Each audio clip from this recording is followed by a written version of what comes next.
করেছি, সিস্টেমের অসঙ্গতিগুলো তুলে ধরার চেষ্টা করেছি। আর অনফিল্ডের ফিলোসফিটা একেবারেই ভিন্ন। অনফিল্ডে আমরা মাঠের ক্রিকেট নিয়ে কথা বলি, ক্রিকেট বিশ্লেষণ করি এবং একটা সময় ক্রিকেট ডেভেলপমেন্ট নিয়ে অনেক কথা বলতাম। তবে ক্রিকেট ডেভেলপমেন্টে আমি পুরোপুরি আগ্রহটা হারিয়ে ফেলেছি যখন বিসিবি প্রেসিডেন্টের উপদেষ্টার পদ থেকে ইস্তফা দিয়েছি তারপর থেকে।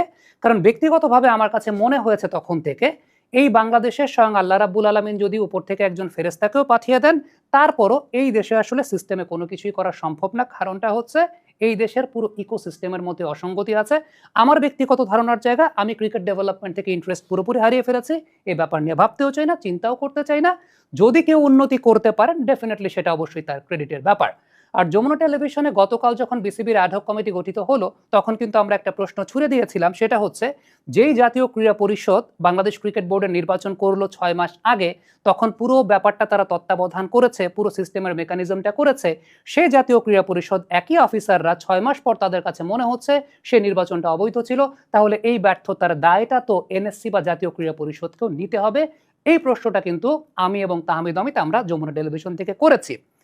এবারে একটু নিরপেক্ষভাবে প্রথম যে বোর্ড মিটিংটা হয়েছে সেই প্রথম বোর্ড মিটিংয়ে কোন কোন জায়গাগুলো ইতিবাচক আছে এবং কোন কোন জায়গায় আমার ব্যক্তিগতভাবে প্রশ্ন আছে বর্তমান বোর্ডের প্রতি, সেই ব্যাপারটা উপস্থাপন করতে চাই। প্রথমত ইতিবাচক ব্যাপারের আগে একটু প্রশ্নের জায়গাটা নিয়ে কথা বলতে চাই। সেটা হচ্ছে আমিনুল ইসলাম বুলবুলের যে ক্রিকেট বোর্ডটা ছিল গত 6 মাস ধরে রান করছে, এই ক্রিকেট বোর্ড ইতিবাচক বেশ কয়েকটা সিদ্ধান্ত কিন্তু নিয়েছিল এবং তার মধ্যে অন্যতম ছিল দেশের ক্রিকেটের ডিসেন্ট্রালাইজেশনের জায়গাটা, অর্থাৎ দেশের ক্রিকেটের ডিসেন্ট্রালাইজ করার জায়গাটা। এখন সেই ডিসেন্ট্রালাইজেশন প্রক্রিয়াটা কি এখানেই থেমে যাবে নাকি এই প্রক্রিয়াটার কন্টিনিউইটি থাকবে, সেটা একটা অনেক বড় প্রশ্নের জায়গা। উইকেট নিয়ে আমরা যেমনটা দেখতে পাচ্ছিলাম যে গ্রাউন্ডস কমিটি বেশ কয়েকটা ভালো উদ্যোগ নিয়েছিল, সেটাও কি আসলে এই জায়গাটায় থেমে যাবে নাকি সেটাও কন্টিনিউ হবে, সেটা আমার একটা অনেক বড় প্রশ্নের জায়গা।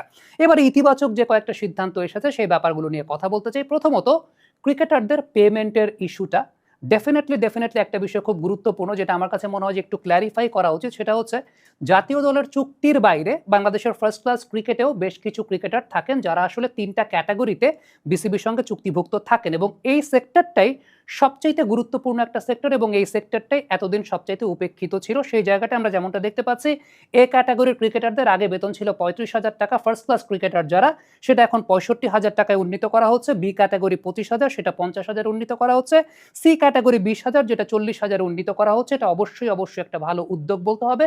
কারণটা হচ্ছে একটা দেশের ফার্স্ট ক্লাস ক্রিকেটাররা যদি আসলে হাইলি পেইড না হন তাহলে ফার্স্ট ক্লাস ক্রিকেটের প্রতি তাদের কোনো প্রকার আগ্রহ থাকবে না বা ক্রিকেট ইকোসিস্টেমটা বিল্ড আপ হবে না। দেখেন, একটা ব্যাটের দামই আসলে ফার্স্ট ক্লাস ক্রিকেট যারা খেলেন 60,000 টাকা, 70,000 টাকা।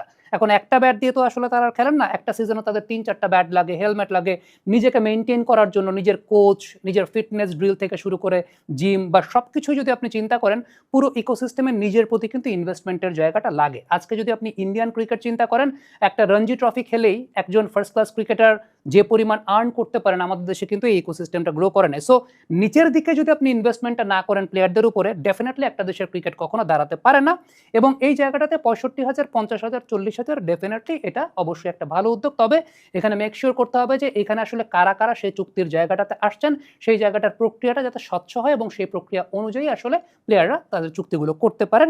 ন্যাশনাল লিগের যে টাকাটা 4 দিনের ম্যাচে সেটা 70,000 টাকা থেকে 1 লক্ষ টাকায় উন্নীত করা হয়েছে, এটাও একটা ডেফিনেটলি ভালো উদ্যোগের জায়গা। সেটা অবশ্যই যেটা ভালো উদ্যোগ হয়েছে সেই উদ্যোগের প্রশংসা তো অবশ্যই আমাদের প্রত্যেককে করতে হবে। কারণটা হচ্ছে এই যে টাকাটার কথা যেটা আমি বলছি যে ফার্স্ট ক্লাস ক্রিকেটের টাকার জায়গাটা, এই জায়গাটাই যদি আপনি উন্নীত না করেন, আজকে আমি আবারও বলি ইন্ডিয়ান ক্রিকেট যে এত উন্নতি হয়েছে, রঞ্জি ট্রফি, ইরানি ট্রফি, দুলীপ ট্রফি, এই যে লঙ্গার ভার্সন ক্রিকেটগুলো খেলে একজন ক্রিকেটার যে পরিমাণ টাকা আর্ন করতে পারেন তার জাতীয় দলে খেলার প্রয়োজন হয় না। সো এই জায়গাটাও কিন্তু খুব ইম্পর্টেন্ট, সেই জায়গাটা গুরুত্ব দেওয়া হয়েছে। উইমেন্স ক্রিকেটারদের ম্যাচ অ্যালাওয়েন্সের জায়গাটা ডোমেস্টিক পর্যায়ে টি20 ক্রিকেট সেটা 10,000, ওয়ানডে ক্রিকেট 15,000, লঙ্গার ভার্সন ক্রিকেট 20,000 করা হয়েছে, যেটা 5,000, 7,000, 8,000 টাকা ছিল। ডেফিনেটলি ইট ওয়াজ টু পোর। এই জায়গাটায় নজর দেওয়া হচ্ছে। অবশ্যই আমার কাছে মনে হয় যে এটা যদিও আসলে খুব বেশি না, তারপরও এটার একটা শুরু হয়েছে বা এরকম একটা সিদ্ধান্ত নেওয়া হয়েছে, that is very important. Dhaka premier division cricket league সহ ঢাকা লিগের টিমগুলোর সঙ্গে বসা হবে, সেটাও একটা ইতিবাচক ব্যাপার। এখন এই ব্যাপারটা পুরোপুরি অনুমিতই ছিল, অনেক প্লেয়ারদের মাঝেও ব্যাপারটা ইনজেক্ট করে দেওয়া যে আমিনুল ইসলাম বুলবুলের ক্রিকেট বোর্ডের ব্যর্থতার জায়গাটা হচ্ছে ঢাকা লিগটা করতে পারে নাই। তবে এই ব্যাপারটা আমার কাছে মনে হয় যে খুবই কমন সেন্সের একটা বিষয়, সেটা হচ্ছে যে ক্লাবগুলো কোঅপারেট না করলে আমিনুল ইসলাম বুলবুল বা তার ক্রিকেট বোর্ড আসলে কি করতে পারবে সেই জায়গাটায়, এটা মনে হয় একদম খুব বেসিক কমন সেন্সের জায়গা এবং এটা অনুমিতই ছিল যে আলটিমেটলি ওই বোর্ডটা চলে গেলে বা ওই ওই বোর্ডটা ভেঙে গেলে ঢাকা লিগের ক্লাবগুলো তখন তারা Dhaka premier division cricket league সহ অন্যান্য লিগগুলো তারা খেলবে।